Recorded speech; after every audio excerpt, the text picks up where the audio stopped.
నమస్తే. Welcome to our channel. ప్రస్తుతం మనతో ప్రముఖ ఆధ్యాత్మికవేత్త, ఆస్ట్రాలజర్ అనంత శర్మ గారు ఉన్నారు. వారితో మాట్లాడదాం. నమస్తే అండి. మహాగణాధిపతి నమః. ఓం దక్షిణామూర్తయే నమః. ఫిబ్రవరి 4వ తారీఖు అండి, రథసప్తమి. రథసప్తమి అనగానే సూర్యుడి ఆరాధన చేస్తారు. అయితే ఆ రోజు పాటించాల్సిన విధి విధానాలు ఎలా పాటించాలి అనేది వివరించండి గురువుగారు. అమ్మా, ఫిబ్రవరి 4వ తారీఖు వచ్చే రథసప్తమి సూర్య భగవానుడికి సంబంధించింది.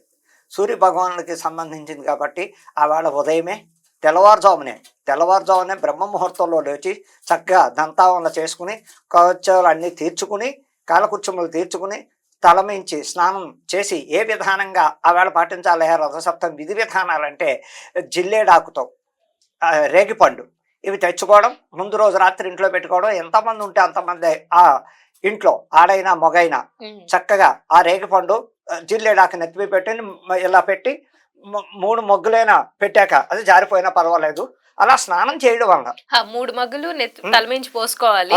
అప్పుడు మాత్రం అది ఉండాలి జాగ్రత్తగా, లేదు ఒకే మొగ్గు కింద పడిపోతుంది. అలా కానీ 3 మొగ్గులు స్నానమైనా చేసి, లేదు గోదావరికి వెళ్ళొచ్చు, లేకపోతే చెరువులకి కాలువలకి వెళ్ళొచ్చు. అక్కడైనా సరే తల మీద ఇలా పట్టుకుని 3 ములుగులు ములిగి లేస్తే అది గోదావరిలోనే వెళ్ళిపోవచ్చు. అసలు యథాప్రకారంగా నదీ స్నానం, బావి స్థానాలు, కాలువల స్థానం, చెరువుల స్థానాలే ప్రసిద్ధి అసలు. అవుతే ఈవేళ మెగా సిటీల్లో అలాంటివి లేవు. హుస్సేన్ సాగర్ తప్పితే దరిద్రం కోటి లేదు కాబట్టి అలాంటి పాప పనులు చేయలేరు. అది ఇళ్లలోనే పాపం బాత్రూముల్లో ఫ్రెష్ వాటర్ పెట్టుకుని స్నానం. దాని విధి విధానాలు ఏమిటాయి అంటే చక్కగా తెల్లవారుజాము లేవడం, ఈ చక్కగా రేగిపండుని జల్లేడాకుని పెట్టుకోవడం, తల స్నానం చేసి అప్పుడు సూర్యుడు ఉదయించే టైంకి సూర్య నమస్కారం, ఆర్జన సమర్పించడం, సూర్యుడికి నీళ్లతో ఆర్జన సమర్పిస్తూ తెలిసిన మంత్రం చదువుకోవడం. సూర్యనారాయణం వేద పారాయణంలో రక్షామణి దైవ చూడమని ఆ మంత్రం పవరు ఆయనకి. సూర్యనారాయణం వేద పారాయణంలో రక్షామణి దైవ చూడమని అనే మంత్రం చదువుకుంటూ నీళ్లు అర్జించడం వల్ల ఆ సూర్య భగవానుడికి నమస్కారం చేసుకుంటూ మాకు ఉన్న వ్యాధులన్నీ తొలగించడం ఆయన ఈవేళ నీ కోసం చక్కగా పట్టుదలతో దీక్షతో నీ కోసం ఆదరణ పాటిస్తున్నాం కాబట్టి మమ్మల్ని ఏ రోగాలు లేకుండా ఏ బాధలు లేకుండా మమ్మల్ని కాపాడుతండి అని చెప్పి అలా చేసుకుని మంత్రం చదువుకుని చేసుకోవడం వల్ల రథసప్తమి నాడు సూర్య భగవానుడు కాంతులతో విరజలుతూ ఉంటాడు. ఆ మహానుభావుని చూడడానికి కళ్ళు చాలవు, చూద్దామంటే భయం వేస్తుంది. ఆ సూర్యకిరణాలు కళ్ళలో పడ్డాయి. 7 గుర్రాలతో రథసప్తమి సూర్య భగవానుడు రథం మీద వస్తుంటే ఇంకా ప్రపంచ మండలం అంతా కాంతులతో విరజల్లుతూ ఉంటాడు ఆ సూర్య భగవానుడు. ఆ రోజుతో ఉత్తమైన ఫలితాలు ఏమిటాయి అంటే ఈ వ్రతాన్ని ఆచరించిన వాళ్ళకి, ఈ వ్రతం చూసి వాళ్ళకి, ఈ వ్రతం చేసుకున్న వాళ్ళకి సూర్య భగవానుడికి ప్రసాదం ఏమిటాయి అంటే ఆవేళ ఆవు పాలు, బియ్యం, బెల్లం ఎంతో చక్కటి కొత్త పాత్రలో, కొత్తది తడవచ్చు, స్టీల్ అవ్వచ్చు, వాళ్ళ ఇష్టం ఏ పాత్ర అయినా చక్కగా పిడకలు, ఆవు పిడకలు, ఈ హోమానికి వాడే పుల్లలు చక్కగా దాని కింద ఏర్పాటు చేసుకోవడం, దాని మీద కర్పూరం వెలిగించి ఆ పాత్రను దాని మీద పెట్టి పాలు పొంగించాలి. ఆ పాలు పొంగే టైంలోనే బియ్యం వేయాలి. బియ్యం ఉడుకుతూ ఉన్నాక దగ్గరకు వస్తుంది, ఉడికిందన్న టైంలో రెడీగా కొత్త బెల్లం రెడీ చేసుకోవడం, ఆ బెల్లం అందులో వేసి చక్కగా ఉడకబెట్టాలి. అన్నీ అయిపోయాక ఆ దాని నుంచి ఆ గిన్నెను దింపుకుని చక్కగా సూర్య భగవానుడి చిక్కుడాకులో ఆ ప్రసాదాన్ని 3 ఆకుల్లో తులసమ్మ దగ్గర పెట్టి 3 ఆకుల్లో ప్రసాదం వేసి, అలాగే చిక్కుడుకాయలు ఒక 8 12 తీసుకోవడం, పుల్లలు అగత్తు పుల్లలు కానీ వెదురు పుల్లలు కానీ ఏదో ఒక పుల్లలు దగ్గర పెట్టి రథాన్ని తయారు చేయాలి.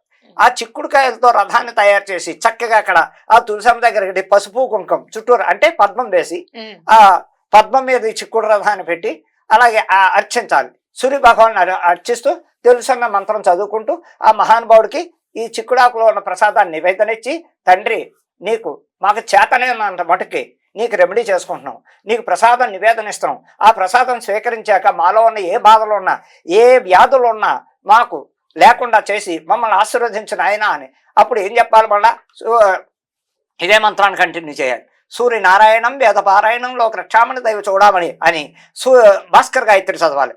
భాస్కరాయ విద్మహే మహాజ్యోతికరాయ ధీమహి తన్నో ఆదిత్య ప్రచోదయం. అది కూడా వచ్చిన వాళ్ళు ఆ భాస్కర్ గాయత్రి, సూర్యనారాయణ గాయత్రి చేసుకుంటూ ఆ అమ్మ తర్వాత గాయత్రి మాత్రం కూడా తలుచుకోవచ్చు. ఇది అయిపోగానే ఓం, ఇందులో 2 రకాల గాయత్రి ఉన్నాయి. ఓం భోర్భవస్వరం తత్సర్వో దేవస్సదేవే ధియో యోన ప్రచోదయాదు, అది గాయత్రి మంత్రం. అది కూడా చేతనవుతే 11 సార్లు చక్కగా చదువుకోవడం. అమ్మ చుట్టూరా తులసి చుట్టూరా ఒక 5-6 ప్రదక్షిణాలు చేసి ఆ అమ్మకి దండం పెట్టుకుని ఆ ఇంటిల్లో పాది చిక్కుడాకుల ప్రసాదం ముందు స్వీకరించాలి. ఎంతెంతైనా స్వీకరించాక అప్పుడు సరదాగా మిగిలిన ప్రసాదాన్ని కప్పుల్లో వేసిన ఫస్ట్ టిఫిన్ తినకుండా చేయవలసిన పని ఇది.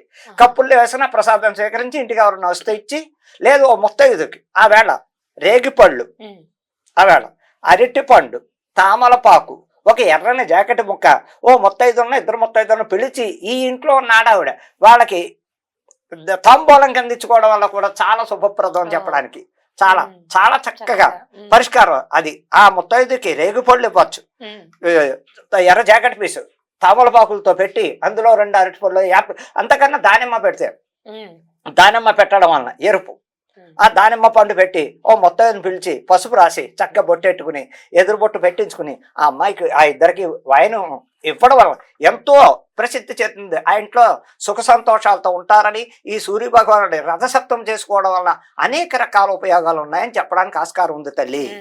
అందుకని ఇప్పుడు ఈ సూర్య భగవానుడు ఆరాధన ఎలాంటిదంటే అమ్మ దేనికి ఉపయోగపడుతుంది అంటే, సూర్య భగవానుడు సాక్షాత్తు ఆయన్ని నమ్ముకున్న వాళ్ళు కానీ ఇంకోటి ఆ రాశ్యాధిపతి సూర్య భగవానుడికి ఎవరైతే రాశ్యాధిపతి అయ్యారో సింహరాశికి కానీ, మా పుబ్బ నక్షత్రం వాళ్ళకి కానీ, మకా నక్షత్రం వాళ్ళకు, ఉత్తరా నక్షత్రం 1వ పాదం దాకా సింహరాశి ఉన్నవాళ్ళు, కృత్తికా నక్షత్రం వాళ్ళు ఈ సూర్య భగవాన్ని ఎంత ఆరాధిస్తే ఎంత చక్కగా తెల్లారేసరికి ఆయన వచ్చే టైంకి ముఖదంతావం చేసుకుని రెడీగా ఉండి స్నానం చేయాలనే లేదు. ఆ సూర్య భగవానుడు సూర్యకిరణాలు వచ్చే టైంకి ఎదురెళ్ళి దండం పెట్టుకుని, తండ్రి తెల్లారింది, ఈ రోజు మాకు బాగుండాలి, నీ దయవల్ల నీ అంశతో పుట్టిన వాళ్ళం, మీ రాశిలో పుట్టామని ఆయనకి నమస్కరించుకుంటూ మనసావాచా కర్మణ ఆయన మంత్రాన్ని స్మరించుకుంటూ నీళ్లు పోసుకున్నాక కూడా నీళ్లు ఆర్జన చేసి ఆర్జన సమర్పించి, తండ్రి ఇదే నీకు మేము చేయవలసిందే, అనేక నమస్కారాలు, మమ్మల్ని కరుణించి కటాక్షించు, ఏ బాధలు ఉన్నా, జాతకంలో ఏ ప్రాబ్లమ్స్ ఉన్నా, జాతక ప్రాబ్లమ్స్ ఉన్నా,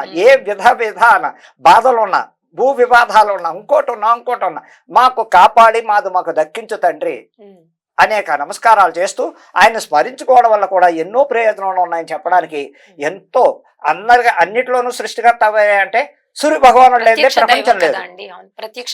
ప్రత్యక్ష దైవం ఆ సూర్య భగవానుడు ఎప్పుడైతే ఆ రోజంతా కనపడలేదు, అయోమయంగా ప్రపంచం అంతా అయోమయంలో ఉంటుందే కానీ ఒక ఆనందం ఉండదు చూడడానికి. ఏమిటి వాళ్ళు ఇంత డల్గా ఉంది, ఆయన ఎప్పుడైతే పైకి లేచాడో ప్రపంచవ్యాప్తంగా ఆ సూర్యకిరణాలు పడుతూ ఉంటే ఎంతో పవిత్రత అని చెప్పడానికి అనేక రకాలు ఉన్నాయి తల్లి. దీన్ని అందరూ ఆరాధించిన వాళ్ళు కుటుంబాలతో. కాబట్టి ఈ రోజు చక్కగా రథసప్తమి రోజు అందరూ కూడా ఆ రథసప్తమి మీరు చెప్పిన విధి విధానాలు పాటించి సూర్య భగవాన్ ఆరాధన మనస్ఫూర్తిగా చేసుకోవాలని కోరుకుంటూ నమస్కారం.